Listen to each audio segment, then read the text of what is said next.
प्रधानमंत्री नरेंद्र मोदी के आवास पर हाई लेवल मीटिंग हुई। विदेश मंत्री डॉक्टर एस जयशंकर और आर्मी चीफ उपेंद्र द्विवेदी रहे मौजूद। मौजूदा हालातों की जानकारी। गृह मंत्री अमित शाह के आवास पर भी हुई बड़ी बैठक। जल शक्ति मंत्री सीआर पाटिल रहे मौजूद। सिंधु जल समझौते पर रणनीति को लेकर मंथन हुआ। भारत ने पाकिस्तान के लिए एयर स्पेस किया बंद। पाकिस्तानी एयरलाइंस के लिए जारी किया गया नोटिस। अब भारत के रास्ते नहीं गुजरेगा पाक विमान। एयर स्पेस बंद करने पर बोले बीजेपी नेता शहनवाज हुसैन। कहा कि पाकिस्तान के खिलाफ भारत की एयर स्ट्राइक और हर तरफ से पाकिस्तान को ब्लॉक कर दिया। पाकिस्तान को 24 घंटे सता रहा हमले का डर। पाकिस्तानी एयरलाइंस ने सभी उड़ानें की रद्द। पीओके की ओर जाने वाली सभी फ्लाइट्स कैंसिल। पहलगाम आतंकी हमले से जुड़ी हुई याचिका पर आज सुप्रीम कोर्ट में सुनवाई। हमले की जांच के लिए न्यायिक आयोग के गठन की मांग। पर्यटन स्थलों की सुरक्षा सुनिश्चित करने की भी मांग। भारत की सख्त चेतावनी के बाद नहीं सुधर रहा पाकिस्तान। अगवाल, बारामूला, कुपवाड़ा में भी फायरिंग। 7 दिन में 14 बार सीज फायर का उल्लंघन। अरब सागर में भारतीय नौसेना की फिर करेगी शक्ति प्रदर्शन। आपको बता दें कि अभ्यास का ऐलान किया है। अरब सागर में कर चुकी है एंटीशिप मिसाइल के परीक्षण। पाकिस्तान के डिप्टी पीएम इशाक डार ने फिर दी गिरदड़पकी। बोले कि पाकिस्तान युद्ध की पहल नहीं करेगा, लेकिन हमला हुआ तो दोगुनी ताकत से जवाब देंगे। पाकिस्तान के रक्षा मंत्री ख्वाजा आसिफ का बड़ा बयान। बोले कि भारत के साथ बढ़ रही है संघर्ष की संभावना। तनाव कम करने के लिए अन्य देशों से लगाई गुहार। पाकिस्तानी नेताओं के बयान में झलक रहा हमले का डर। मरियम नवाज बोली कि बॉर्डर पर टेंशन है, लेकिन हमें डरना नहीं। पहलगाम आतंकी हमले के बाद कुवैत ने एकजुटता दिखाई। विदेश मंत्री डॉक्टर एस जयशंकर ने कुवैत के विदेश मंत्री से बात की। कुवैत के समर्थन के लिए आभार व्यक्त किया। रिपब्लिकन सांसद ने पाकिस्तानी सेना प्रमुख कासिम मुनीर पर कटाक्ष किया। कश्मीर को गले की नस बताने को कहा भड़काऊ बयान। पाकिस्तान ने आईएसआई चीफ को बनाया नया राष्ट्रीय सुरक्षा सलाहकार और असीम मलिक को मिली जिम्मेदारी। भारत ने पूर्व रॉ चीफ को बनाया था चेयरमैन। पहलगाम आतंकी हमले की जांच जारी। पहलगाम की बैसन घाटी में हमले वाली जगह पर पहुंची राष्ट्रीय जांच एजेंसी एनआईए के साथ जम्मू कश्मीर पुलिस भी मौजूद रही। जम्मू कश्मीर के उपराज्यपाल मनोज सिन्हा ने सुरक्षा समिति की बैठक की और आपको बता दें कि डीजीपी समेत कई अन्य वरिष्ठ अधिकारी भी इस दौरान मौजूद रहे। आतंक को जड़ से नष्ट करने पर चर्चा की गई। हापुड़ में पहलगाम आतंकी हमले का समर्थन करने पर शख्स की पिटाई। लोगों ने जमकर धुनाई के बाद आरोपी को पुलिस को सौंप दिया। पुलिस ने आरोपी के खिलाफ मुकदमा दर्ज किया। आज महाराष्ट्र दौरे पर आएंगे प्रधानमंत्री मोदी। मुंबई में मनोरंजन शिखर सम्मेलन का करेंगे उद्घाटन। महाराष्ट्र के बाद केरल यात्रा पर रवाना होंगे। गन्ना किसानों को मोदी सरकार ने दी बड़ी सौगात। एफआरपी में 4.41% की बढ़ोतरी हुई है। सरकार के फैसले के बाद 355 रुपए प्रति क्विंटल पहुंचे गन्ने के दाम। देश में आजादी के बाद पहली बार होगी जातिगत जनगणना। बिहार चुनाव से पहले केंद्र सरकार का बड़ा फैसला। 2026-27 में जारी हो सकते हैं आंकड़े। नरेंद्र मोदी जी के नेतृत्व में राजनीतिक विषयों की कैबिनेट समिति ने यह निर्णय लिया है कि जातियों की गणना को आने वाली जनगणना में सम्मिलित किया जाए। महाराष्ट्र के सीएम देवेंद्र फडणवीस ने जाति जनगणना के फैसले को बताया ऐतिहासिक और देश में सामाजिक न्याय का एक अध्याय शुरू हो चुका है, ये भी कहा। मोदी सरकार ने लिया हुआ जातिगत जनगणना का निर्णय ये बहुत ही ऐतिहासिक निर्णय है। इस निर्णय के कारण सामाजिक न्याय का नया अध्याय, एक नया पर्व भारत में शुरू होगा। जाति जनगणना पर बोले बिहार के उप मुख्यमंत्री सम्राट चौधरी। राष्ट्रीय जनगणना में जाति जनगणना को शामिल करने के लिए सीएम मोदी का जताया आभार। इसके यशस्वी प्रधानमंत्री आदरणीय नरेंद्र मोदी जी को बिहार की जनता की ओर से बधाई देता हूं। ऐतिहासिक दिन है इस देश में कि जो जातीय जनगणना का निर्णय भारत की सरकार ने लिया। केंद्रीय कृषि मंत्री शिवराज सिंह चौहान बोले जनगणना के साथ जातिगत जनगणना कराने का फैसला ऐतिहासिक है। समाज के हित में ये फैसला किया गया। जातिगत जनगणना सामाजिक न्याय के लिए, सबका साथ, सबका विकास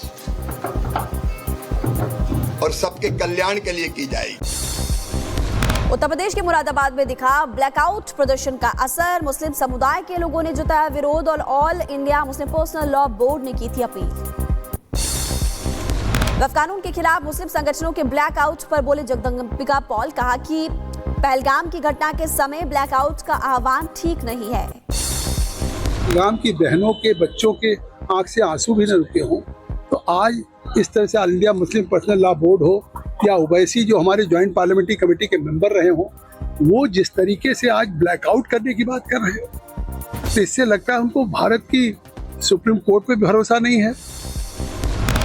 अम्बेडकर के साथ अखिलेश की फोटो पर केस के बाद बैकफुट पर समाजवादी पार्टी। अखिलेश यादव ने जताई नाराजगी, बोले भविष्य में ऐसी गलती दोबारा ना हो। बाबा साहब के साथ सपा प्रमुख की फोटो मामले ने पकड़ी तूल और कुशीनगर में बीजेपी नेताओं कार्यकर्ताओं ने प्रदर्शन भी किया। अखिलेश यादव का पुतला भी फूंका। मैनपुरी में बीजेपी जिला अध्यक्ष ने किया समाजवादी पार्टी के खिलाफ प्रदर्शन। बाबा साहब की प्रतिमा पर पहुंचकर उतारा विरोध और बीजेपी ने अखिलेश यादव से माफी मांगने की भी मांग की। उत्तर प्रदेश के मिर्जापुर ने भी बीजेपी नेताओं ने समाजवादी पार्टी सुप्रीमो के खिलाफ प्रदर्शन किया। डॉक्टर अंबेडकर की प्रतिमा के आगे बैठकर जताया विरोध। रायबरेली में भी बीजेपी के कार्यकर्ताओं का प्रदर्शन। अखिलेश यादव के खिलाफ जमकर नारेबाजी की, कहा संविधान निर्माता का अपमान जनता बर्दाश्त नहीं करेगी। यूपी के बुलंदशहर में बाबा साहब की फोटो से छेड़छाड़ पर फूटा आक्रोश। बीजेपी कार्यकर्ताओं ने समाजवादी पार्टी प्रमुख अखिलेश यादव का पुतला फूंककर प्रदर्शन किया। अब मदर डेयरी के बाद अब अमूल ने भी दिया महंगाई का झटका। दूध के दाम में 2 रुपए प्रति लीटर की बढ़ोतरी हुई। आज सुबह से दाम लागू। गुजरात गौरव दिवस को लेकर गोधरा में राज्य स्तरीय समारोह का आयोजन। गुजरात स्थापना दिवस की पूर्व संध्या पर मशाल शो आयोजित और पुलिस परेड ग्राउंड में भी मशाल से स्लोगन्स लगाए गए। दिल्ली के आईएनए स्थित दिल्ली हाट में भयंकर आग लग गई और दमकल विभाग की 13 गाड़ियों ने कड़ी मशक्कत के बाद आग पर काबू पाया। दिल्ली सरकार ने आग लगने की जांच के दिया आदेश। दिल्ली सरकार में मंत्री कपिल मिश्रा बोले कि दुकानदारों को दिया जाएगा नुकसान का मुआवजा। ये जो कल हमारे आर्टिजन्स हैं, जो इन दुकानों को चलाने वाले लोग हैं, इनका नुकसान हुआ है। मैंने अपने अधिकारियों को भी बोला है कि नुकसान का पूरा आकलन करें। बहराइच में अवैध मदरसों के खिलाफ अभियान जारी। कब्रिस्तान की जमीन पर बनाए गए मदरसों को किया गया सील। संचालक के पास न मिलने से कोई वैध दस्तावेज, जिसके बाद एक्शन लिया गया। भारत नेपाल सीमा से सटे हुए यूपी के 8 जिलों में बुलडोजर एक्शन और बहराइच में अतिक्रमण पर चला बुलडोजर। प्रशासन की टीम ने अतिक्रमण को ध्वस्त कर दिया। बांदा में एंटी करप्शन टीम का एक्शन। विकास भवन के लोक सहायक कर्मचारी को रिश्वत लेते हुए रंगे हाथ गिरफ्तार किया गया। सरकारी योजना की सब्सिडी दिलाने के नाम पर लेता था रिश्वत। बदायूं में सीबीआई एंटी करप्शन का एक्शन। रिश्वतखोर बैंक मैनेजर कर्मचारी को रंगे हाथ गिरफ्तार किया गया। गिरफ्तारी के बाद बैंक शाखा में हड़कंप। उत्तर प्रदेश में 15 डॉक्टर्स पर गिरी कार्रवाई की गाज। डिप्टी सीएम ब्रजेश पाठक के निर्देश पर एक्शन हुआ। भदोही के डॉक्टर प्राइवेट प्रैक्टिस के आरोपों में फंसे। बहराइच में कुत्तों के झुंड ने मासूम बच्चे पर हमला करके घायल कर दिया। बच्चे की हालत गंभीर बताई जा रही है। ट्रॉमा सेंटर में रेफर किया गया। दोस्तों के साथ खेलने के दौरान यह हमला हुआ। हरिद्वार में नशे के धुत में लड़के लड़की ने हाई वोल्टेज ड्रामा किया। अलकनंदा घाट नशे की हालत में जमकर हंगामा किया। वीडियो वायरल होने के बाद हरकत में पुलिस। शाहजहांपुर में महिला का हाई वोल्टेज ड्रामा। प्रेमी के शादी से मना करने पर टंकी पर चढ़ी शादीशुदा महिला कार्रवाई के आश्वासन पर नीचे उतरी। मुजफ्फरनगर में भट्टे से ईंट की निकासी करते समय दीवार गिर गई। मलबे में दबकर 2 मजदूरों की मौत भी हो गई। दीवार गिरने से घायल 3 मजदूरों को अस्पताल में भर्ती कराया गया। दमोह में दिखा रफ्तार का कहर। बेकाबू ट्रक ने बाइक सवार को टक्कर मार दी। हादसे में बाइक सवार की मौत हो गई। गुस्साए लोगों ने ट्रक में आग लगा दी।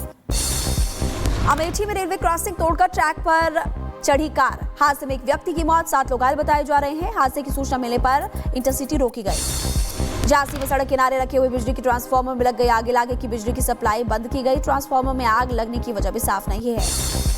और पंजाब के अमृतसर में पुलिस ने आतंकी मॉड्यूल का किया भंडाफोड़। पुलिस कमिश्नर गुरप्रीत सिंह भुल्लर बोले कि अपराध और ड्रग्स के खिलाफ जीरो टॉलरेंस की नीति। मथुरा में पुलिस और गौ तस्करों के बीच मुठभेड़ हो गई। पुलिस की कार्रवाई में 2 गौ तस्करों के पैर में गोली लग गई। अंतर्राष्ट्रीय गौ तस्कर पर 25,000 रुपए का इनाम था। भीलवाड़ा पुलिस ने हमीरगढ़ इलाके में दबिश दी और 4 बदमाशों को हथियारों के साथ गिरफ्तार कर लिया। मुठभेड़ में एक बदमाश के पैर में गोली लग गई। और यूपी के लखीमपुर खीरी में दिन दहाड़े गोली मारकर युवक की हत्या। पुलिस ने शव को कब्जे में लेकर पोस्टमार्टम के लिए भेजा। आरोपी की तलाश जारी। और रायबरेली पुलिस ने लुटेरों के गैंग का खुलासा किया। गैंग के 3 सदस्यों को गिरफ्तार किया। लूट की कई वारदातों को अंजाम दे चुके हैं। बागपत में प्रेमिका के घर शादी का प्रपोजल लेकर पहुंचे प्रेमी की पीट कर हत्या। मुजफ्फरनगर का रहने वाला बताया जा रहा है मृतक। और यूपी की सीतापुर में बच्चों के विवाद में दो पक्षों के बीच मारपीट, जमकर चले लाठी डंडे, पत्थर और मारपीट में करीब आधा दर्जन लोग भी घायल बताए जा रहे हैं। बिहार के सीतामढ़ी में नवविवाहिता की मौत से सनसनी, पारिवारिक कलह से तंग आकर नवविवाहिता ने जान दे दी। मामले की जांच में जुटी पुलिस की टीम। यूपी के बुलंदशहर में किराना व्यापारी को बदमाशों ने गोली मार दी। बाइक सवार नकाबपोश बदमाश फरार हो गए। गोली लगने से व्यापारी की हालत गंभीर बताई जा रही है। शाहजहांपुर हत्या के विरोध में लोगों ने जाम लगाया। आरोपी की गिरफ्तारी न होने से आक्रोश में लोग। महापौर के आश्वासन के बाद लोगों ने जाम खोला। और यूपी के शाहजहांपुर में शराब तस्करों की धरपकड़ जारी है। आबकारी विभाग ने पुलिस के साथ कई गांवों में छापेमारी की। कच्ची शराब का जखीरा भी पकड़ा। शाहजहांपुर में मोबाइल चोरी का एक वीडियो भी सामने आया है, जहां पर दुकान पर खरीदारी करते हुए चोर ने काउंटर से मोबाइल चुरा दिया। सीसीटीवी में ये वारदात कैद हो गई। और टैरिफ को लेकर अमेरिकी राष्ट्रपति डोनाल्ड ट्रंप का बयान। अमेरिकी जीडीपी में आई गिरावट पर बोले कि धैर्य बनाए रखें, टैरिफ का हमें भी फायदा होगा। हुती विद्रोहियों पर अमेरिका के साथ ब्रिटिश सेना ने हमला किया। यमन के हुती विद्रोहियों को निशाना बनाकर हवाई हमले किए। अमेरिकी सहयोगियों के साथ संयुक्त अभियान भी चलाया गया। चीन के चाकसी प्रांत में हुआ तगड़ा विस्फोट और धमाके में करीब 17 लोग हुए घायल। 4 की हालत गंभीर बताई जा रही है और आसपास की इमारतों तक भी धुआं फैल गया। कांच के टुकड़े भी नजर आए। सीरिया में सुरक्षा बलों सशस्त्र समूहों के बीच हिंसक झड़प हो गई और दोनों ओर से एक दूसरे पर जमकर गोलीबारी हुई। फायरिंग में करीब कई लोगों के घायल होने की सूचना है। दमिश्क में सुरक्षा बलों और रूस लड़ाकों का आमना सामना। गोलियों की तड़तड़ाहट से गूंजा शाना शहर और दहशत का पूरे शहर में माहौल। वेस्ट बैंक के डेनिन शहर में आया शक्तिशाली तूफान। करीब 100 किलोमीटर प्रति घंटे की रफ्तार से चल रही है तेज हवाएं। तूफान से कई इलाकों में नुकसान ही नुकसान।